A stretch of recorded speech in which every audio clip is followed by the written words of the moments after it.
À la demande des États-Unis, le Conseil de sécurité de l'ONU se réunit en urgence ce vendredi 22 août pour examiner les atrocités perpétrées contre les civils, notamment par la FCM23 dans l'est du pays. Ces derniers mois, plusieurs rapports des organisations de droits de l'homme ont fait état des tueries graves des civils par les éléments de la rébellion.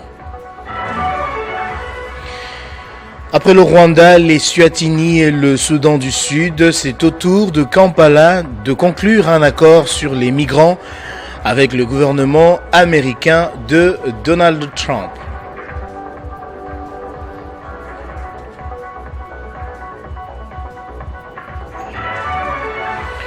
Et puis les Nations Unies ont officiellement déclaré la famine à Gaza. La première a touché le Moyen-Orient après que ces experts ont averti que 500 000 personnes se trouvaient dans un état catastrophique.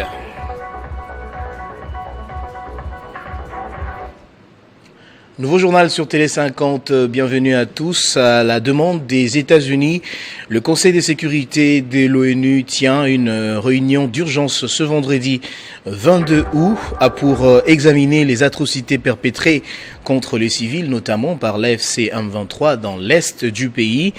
Ces derniers mois, plusieurs rapports des organisations de droits de l'homme ont fait état des tueries graves des civils par les éléments de la rébellion. Nous y reviendrons avec force et détails dans nos prochaines éditions. Accusé pour complot contre le régime de Félix Antoine Tshisekedi, François Béat a été acquitté de toutes charges par la Haute Cour. Cet ancien conseiller spécial en matière de sécurité du président de la République avait bénéficié d'une liberté provisoire pour des raisons sanitaires et réside en France depuis plus de 4 ans. Ont également été acquittés ses co-accusés Guy Vanda Noah Biama et le colonel Pierre Kalenga. Cette décision de la haute cour militaire congolaise vient marquer la fin d'un procès qui aura traîné pendant plus de 3 ans. La justice reprocha à Béat d'avoir pris part à une machination visant à renverser ou à attenter à la vie du président de la République Félix Antoine Tshisekedi Tshilombo. Selon les ministères publics, des enregistrements audio et des témoignages indiquaient que François Béat avait ouvertement critiqué le chef de l'État et comploté avec des éléments dissidents, y compris des militaires. L'accusation s'appuie également sur des remarques négatives formulées sur les habitudes personnelles du président. Elles ont été interprétées comme des menaces à la sûreté de l'État. Arrêté le 5 février 2022, François Béat avait passé 7 mois en détention préventive avant d'obtenir une remise en liberté provisoire pour des raisons médicales. En août 2022, il s'était rendu en France pour des soins où il réside depuis. Et puis le procureur général près la Cour de cassation, Firmin Mvonde, a échangé jeudi avec l'actuel ministre de la Justice, Guillaume Ngefa. Cette rencontre s'inscrit dans une démarche de courtoisie, de prise de contact, mais aussi de renforcement des synergies au sommet de l'appareil judiciaire de la République démocratique du Congo. Le procureur général près la Cour de cassation, Firmin Mvonde, a été reçu par le nouveau ministre de la Justice et garde des Sceaux, Guillaume Ngefa Andali. Les deux hautes personnalités ont échangé autour de plusieurs questions relatives au fonctionnement de la justice en République démocratique du Congo. À l'issue de cette rencontre, le procureur général Mvonde a réaffirmé sa volonté de travailler en parfaite harmonie avec le nouveau patron de la justice, tout en promettant de s'investir pour le redressement du secteur judiciaire en République démocratique du Congo. Nous avons échangé sur un certain nombre de points, donc ici, il n'y a aucun réajustement à faire. Je crois que parce que c'est la justice, nous regarderons tous dans la même direction. Et croyez-moi, les résultats seront certainement palpables. Je n'ai pas d'autre chose à dire, mais je crois que le temps de la relance est là. Je dis bien le temps de la relance, parce qu'il n'y a aucun différend à arranger. Il n'y aura pas de recul. Nous allons booster pour que la justice gagne et que le peuple congolais puisse y trouver aussi sa contrepartie. Cette rencontre placée sous les signes du renouveau tranche avec les relations tendues qu'entretenait auparavant le procureur général avec l'ancien ministre de la Justice, qui avait constitué un sérieux frein à la bonne administration de la justice. Désormais, nombre de Congolais nourrissent l'espoir que cette collaboration renouvelée entre le patron des parquets et le ministre de la Justice contribuera à restaurer une justice nationale affaiblie par des profondes dérives. Ngefa, Guillaume, est venu redorer les blasons ternis de la justice congolaise. Et puis 4 mois ont suffi pour assurer la formation des greffiers pénitentiaires dans plusieurs secteurs judiciaires. Les ministres d'État en charge de la justice, Guillaume Ngefa, a remis les brevets aux différents lauréats. Les greffiers brevetés sont désormais appelés à œuvrer activement en faveur du respect des droits fondamentaux des détenus. L'Institut national de formation judiciaire, INAFORJ en sigle, a été le cadre d'une cérémonie solennelle au cours de laquelle 50 greffiers pénitentiaires civils et militaires, parmi lesquels 16 femmes, ont reçu leur brevet marquant la fin d'une formation intensive de 4 mois. L'événement a été rehaussé par la présence de Guillaume Ngefa Atondoko, nouveau ministre d'État, ministre de la Justice et garde des Sceaux. Lors de la cérémonie, il a félicité les lauréats pour leur engagement, soulignant que cette initiative s'inscrit dans la vision gouvernementale visant à renforcer les capacités des agents de l'État dans les buts d'un encadrement plus rigoureux du système pénitentiaire. La mission que l'État assigne aux greffiers pénitentiaires n'est pas facile. Il s'agit surtout de vous assurer en tout temps de la légalité et de la régularité de la détention de nos compatriotes. Au cours de ces 4 mois, les participants ont reçu une formation étoffée, couvrant plusieurs domaines clés. Les droits de l'homme en milieu carcéral, l'éthique et la déontologie du fonctionnaire public, la sécurité pénitentiaire et le maintien de l'ordre public, l'organisation judiciaire et la compétence des juridictions, l'informatique appliquée au secteur judiciaire. Dans son allocution, le ministre Ngefa a mis l'accent sur la légalité et la régularité des détentions, appelant le nouveau greffier à devenir des acteurs engagés dans les réformes en cours.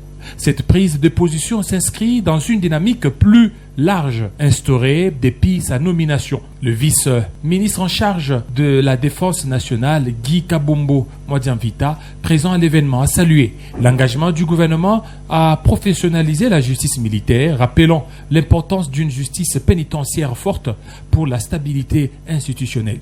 Cette cérémonie représente une avancée symbolique quant à la modernisation du système pénitentiaire en République démocratique du Congo. Elle illustre non seulement l'effort des formations des agents de l'État, mais aussi l'engagement politique du gouvernement à assurer les standards professionnels élevés dans la gestion carcérale. Une forte délégation syndicale regroupant plusieurs organisations dont l'Union des syndicats du Congo, USC, l'UNTC et la dynamique syndicale des finances est venue rencontrer le ministre des Finances. Cette visite avait pour objectif d'une part de remercier le président de la République, Félix Tshisekedi, pour avoir renouvelé sa confiance en la personne de Doudou Fwamba Likunde Libota à la tête du ministère des Finances et d'autre part plaider pour l'amélioration des conditions de travail des agents des administrations financières.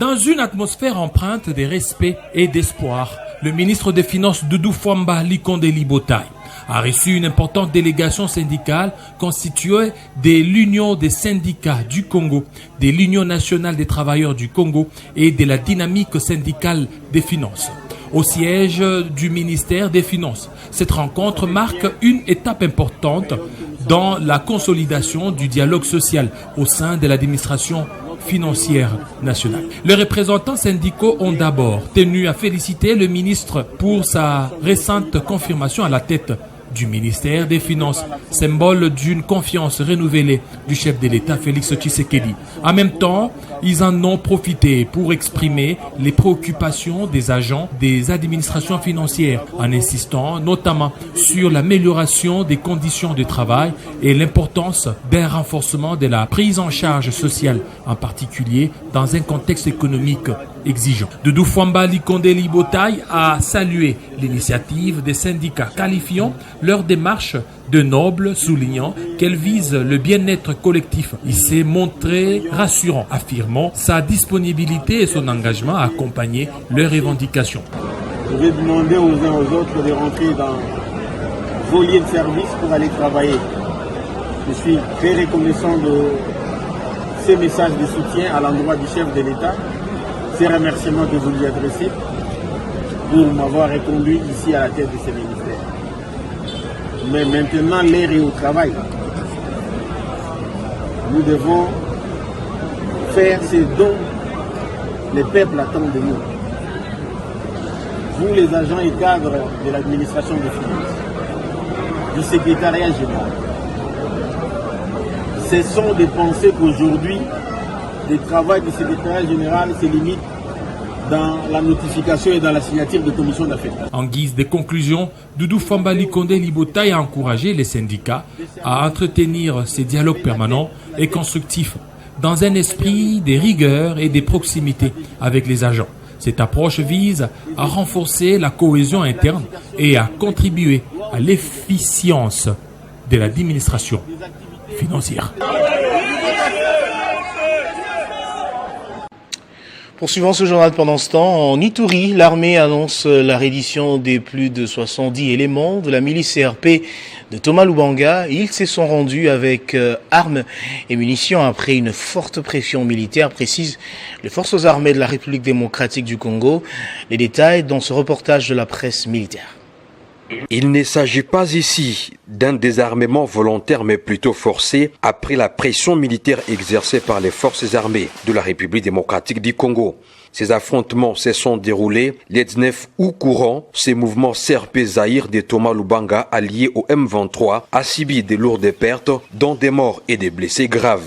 Ne sachant plus à quel sens se vouer, les responsables de cette milice ont sollicité des négociations afin de cesser les combats et remettre sans condition leurs armes individuelles et collectives, dont l'objectif de sauver leur vie et donner une chance au retour de la paix dans cette zone minière. Les bilans de ces opérations fait état de plus de 70 éléments qui se sont rendus. 21 fusils AK-47 ont été récupérés, 2 mitrailleuses PKM, 3 lance-roquettes RPG, une caissette de munitions AK-47, une bombe RPG-7 sans fusée. Le général Boni Matiti, commandant secteur adjoint en charge des opérations et renseignements, a présidé la cérémonie. Dès aujourd'hui, les armes que vous remettez, c'est insuffisant. Vous dites que vous êtes 4000, on a besoin de voir 4000 armes. Ceux qui détiennent encore les armes, à Mabanga, rassemblez toutes les armes et remettez au gouvernement et vous aurez la paix. Et s'il y a d'autres qui continuent à cacher les armes, vraiment, on n'aura pas la pitié. Mais comme vous venez avec les armes comme ça, vous êtes des Congolais comme nos frères. Nous ne pouvons pas nous tuer. Allez propager cette nouvelle, que ce soit Mabanga, Lopa, Iga Barrière, Nizi, Solonyama, Iga Barrière, Katoto, Largou, remettez les armes. Cette dynamique répond à l'attente du gouvernement militaire, le lieutenant-général Luboyanka Chambadjoni, dans le cadre de la restauration de l'autorité de l'État.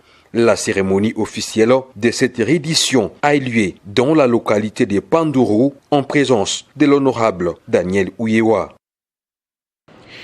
Restons toujours en Ituri où un groupe de 76 prêtres tous de la religion catholique appelle à la levée immédiate de l'état de siège en vigueur depuis plusieurs mois dans cette zone. Ces hommes d'église estiment que cette mesure visant à rétablir l'autorité de l'État, garantir la paix et la sécurité des civils n'a pas produit des résultats escomptés. Commentaire d'Héritier Ntamboa.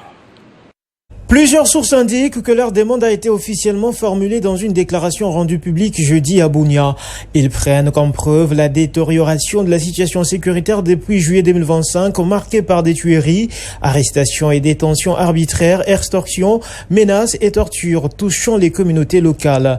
Ce prêtre révèle que ces violences ont même atteint l'église catholique, rappelant le saccage et la profanation de la paroisse Saint-Jean des Capistrans à Lopa par des miliciens Codeco, ainsi que l'attaque meurtrière attribuée aux IDF contre la paroisse Bienheureuse à Noirit des Commandas, survenue il y a quelques semaines, causant la mort d'au moins 43 civils, dont des fidèles catholiques surpris en pleine veillée de prière. Ils illustrent aussi leur plainte par de nombreux enlèvements des civils sans défense et par la profanation le 19 août dernier de la propédeutique à Saint-Kizito de Bunia, des faits qui témoignent selon eux de l'inefficacité des forces de l'ordre, de l'échec de l'état de siège et de l'inaction de la MONUSCO. Ces hommes d'église demandent aussi le départ des casques bleus de la MONUSCO de l'Ituri, dénonçant leur incapacité à protéger les civils face au massacre et appellent les forces armées du pays à traquer tous les groupes armés sans distinction. Ils exhortent en outre les miliciens à déposer les armes et les fidèles catholiques à prier pour la paix et les vivre ensemble dans la province. En Afrique, je l'ai dit au sommaire, après le Rwanda, Eswatini et le Soudan du Sud, c'est au tour de Kampala de conclure un accord sur les migrants avec le gouvernement américain de Donald Trump. L'Ouganda, déjà premier pays d'accueil du continent avec plus de 1,7 million de réfugiés sur son territoire selon l'ONU. Et le dernier pays du continent a annoncé jeudi avoir accepté de recevoir des migrants envoyés par Washington sous certaines conditions. Premier pays d'accueil des réfugiés en Afrique avec plus de 1,7 million de personnes selon l'ONU. L'Ouganda entretient une coopération militaire étroite avec la République démocratique du Congo, notamment dans la lutte contre les groupes armés tels que les forces démocratiques alliées. Cette collaboration est jugée stratégique pour la stabilité régionale. Quant au Parti communiste congolais, la RDC doit être prudent. Je pense que chaque pays est libre de pouvoir accueillir des migrants comme il veut, mais nous avons des difficultés au niveau de la région de Grand Lac du fait que le Rwanda et l'Ouganda ont pris la décision d'attaquer la RDC et la ville de Kisangani a été détruite par une confrontation militaire entre les militaires rwandais et ougandais détruisant la ville.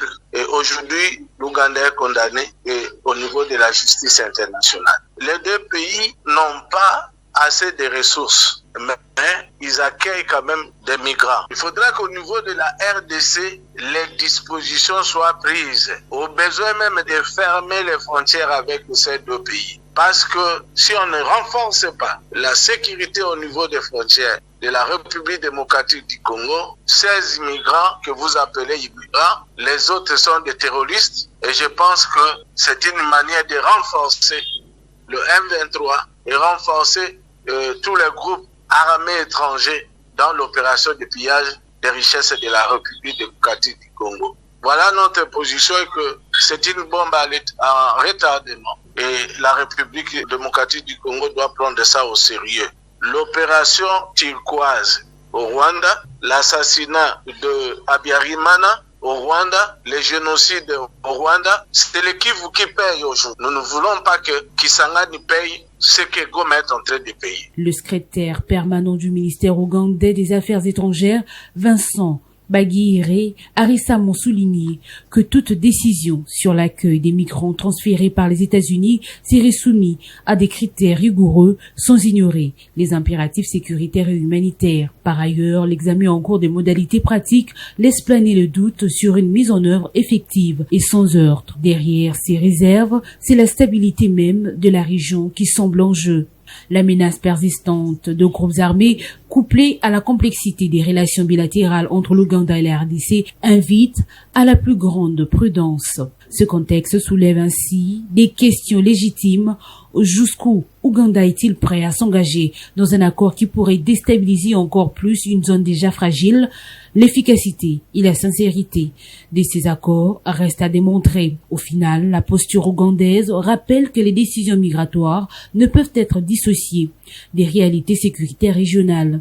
La stabilité durable de Grand Lac exige une coordination étroite sans laquelle tout accord risque de n'être qu'une façade diplomatique fragile sans garantie tangible sur terrain. Dans le monde, à Gaza précisément, la malnutrition infantile a atteint un niveau critique. En seulement 2 mois, le taux d'enfants de moins de 5 ans touchés par la malnutrition aiguë a quadruplé pour atteindre 16,5, révélant ainsi l'ampleur dramatique de la crise humanitaire.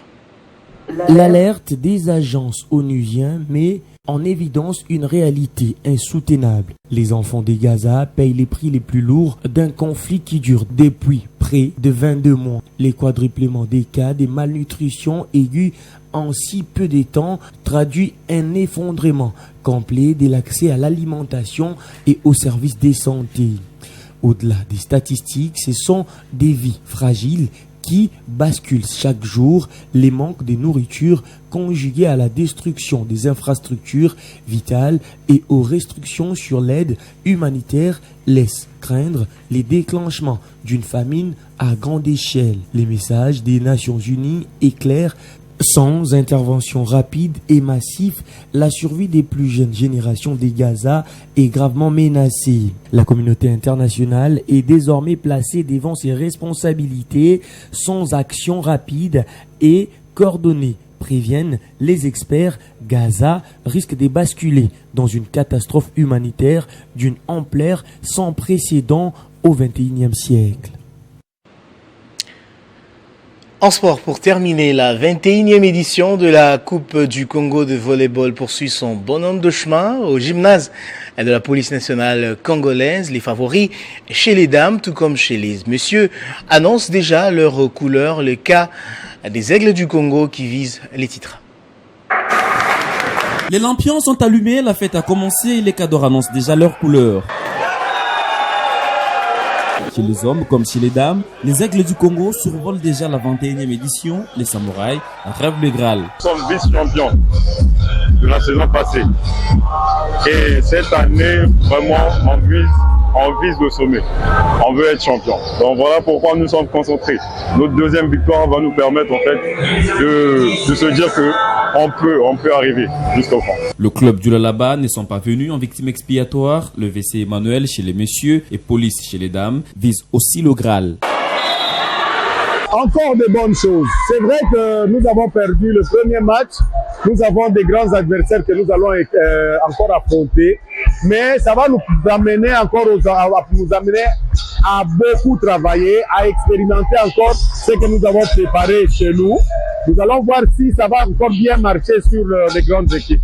Sur la liste des favoris, il faudra insérer la loi chez les dames. Le club de Kinshasa joue l'édition 20+1 pour conserver son titre et jouer les championnats d'Afrique la saison prochaine. En plus d'être un événement sportif, cette édition de la Coupe du Congo de volleyball se veut également un rendez-vous touristique. Le président de la FEVOCO, Christian Matata, a annoncé la mise en place d'initiatives visant à inclure les différentes cultures du pays dans le but de faire découvrir Kinshasa aux athlètes venus de province.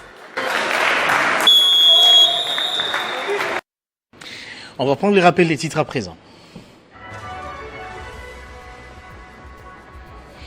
À la demande des États-Unis, le Conseil de sécurité de l'ONU se réunit en urgence ce vendredi 22 août pour examiner les atrocités perpétrées contre les civils, notamment par la FCM 23, au nord et sud Kivu. Ces derniers mois, plusieurs rapports des organisations de droits de l'homme ont fait état des tueries graves des civils par les éléments de la rébellion.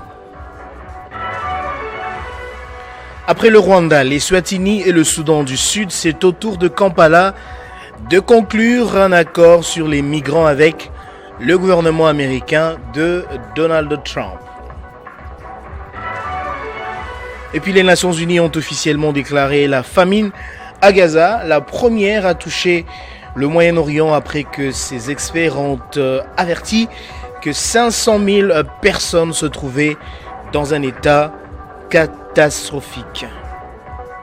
Place à la revue de presse à présent.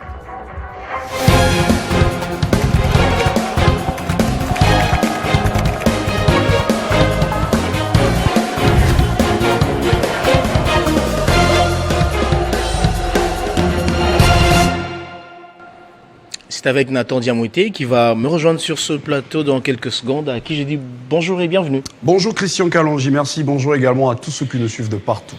Alors, premier sujet d'actualité, François Béat acquitté de toute charge par la haute cour militaire, un sujet qui continue de défrayer la chronique. Exactement Christian Kalonji, c'est depuis hier soir que cette information a été rendue publique, mais aujourd'hui les journaux sont revenus là-dessus avec des commentaires diversifiés.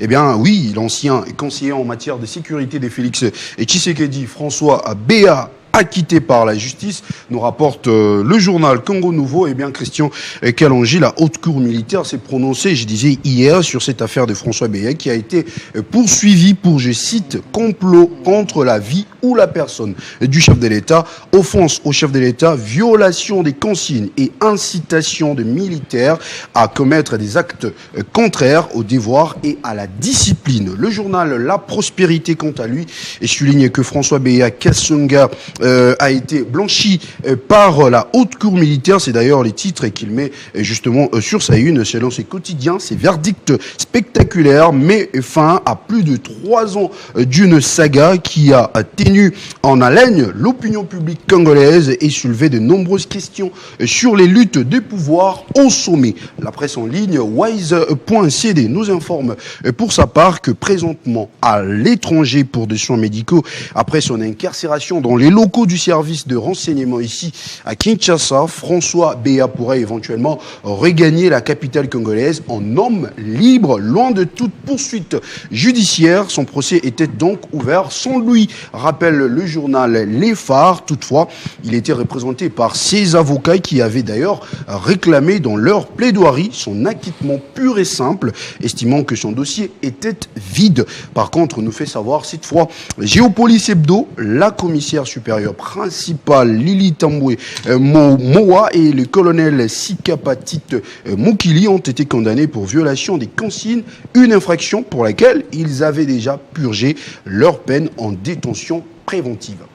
Et puis pour boucler la boucle, Nathan, deuxième sujet justement, guerre dans l'Est de la RDC, les États-Unis demandent aux Nations Unies de se réunir donc de toute urgence pour faire le point sur l'escalade des violences, un sujet d'ailleurs qui a fait la une de notre journal. Et effectivement, Christian Kalonji, situation sécuritaire dans l'Est de la République démocratique du Congo. Les conseils de sécurité de l'ONU doivent se réunir d'ailleurs ce vendredi à la demande des États-Unis, comme vous l'avez dit, pour justement examiner l'escalade de la violation en RDC, en RDC, rapporte le journal Forum des As. Cette rencontre a été d'ailleurs annoncée hier jeudi par les départements d'État américains. Et cette initiative précise cette fois le portail du journal Géopolis Hebdo intervient alors que les ONG multiplient les alertes. Amnesty International rappelle le tabloïd a dénoncé mercredi les exactions commises tant par la FCM 23 que par les groupes armés pro-gouvernementaux Wazalendo dans le nord Kivu et sud Kivu. Pour sa part, pour chuter justement Christian Kalonji, le journal Le Maximum rappelle que le rebelle Jom 23 a massacré 140 civils dans 14 villages du nord Kivu, dénonce l'extermination de Hutus par ce rebelle, d'après l'hebdomadaire qui cite le rapport de l'ONG Human Rights Watch. Les auteurs de ce nouveau crime des guerres sont connus puisque ces opérations militaires sont conduites par la première bataillon de la première brigade commandée par les colonels Samuel Moucha Gara et les généraux de brigade Baudouin Ngarouillé. Ces derniers rappellent ce même tabloïd Christian faisant déjà l'objet de sanctions onusiennes pour son rôle dans des crimes de guerre commis par l'M23. Voilà qui met fin à notre revue de presse de ce vendredi, Christian Kalonji. Je vous remercie de votre présentation. C'est moi que vous remercie. Et nous saluons tous les téléspectateurs qui nous suivent depuis Dilolo et à Sakania grâce à Télé 50.